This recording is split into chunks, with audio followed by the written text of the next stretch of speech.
श्रीगुरुभ्यो नमः। श्रीमद् भगवद गीता अध्याय 2 सांख्य योग श्लोक 40। नेहाभिक्रमनाशो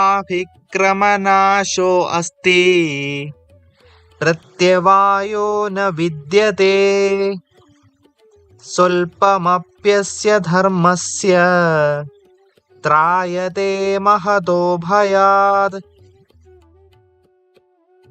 इस चेतनावस्था में कर्म करने से किसी प्रकार की हानि या प्रतिकूल परिणाम प्राप्त नहीं होते, अपितु इस प्रकार से किया गया अल्प प्रयास भी बड़े बड़े भय से मनुष्य को रक्षा करता है।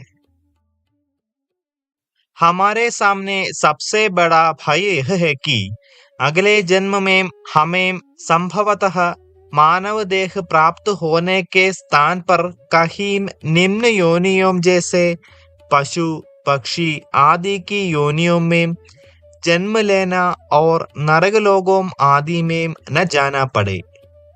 हमें यह असंतुष्टि नहीं हो सकती कि अगले जन्म में हमारे लिए मनुष्य योनि सुरक्षित रहेगी, क्योंकि पुनर्जन्म का निर्धारण हमारे कर्मों और इस जीवन की चेतनावस्था के अनुसार होता है।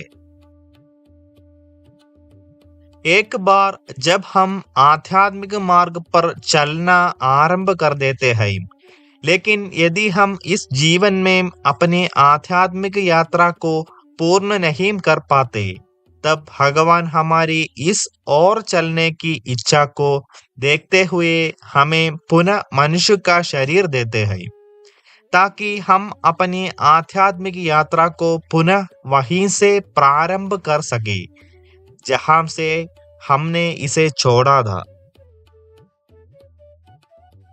श्री कृष्ण यह भी कहते हैं कि इस मार्ग का अनुसरण करने के प्रयास से किसी प्रकार की हानि नहीं होती, क्योंकि वर्तमान जीवन में हम जो भौतिक पदार्थ और धन संपदा इकट्ठा करते हैं, उसे बाद में मृत्यु के समय हम इसी संसार में जोड़ जाते हैं।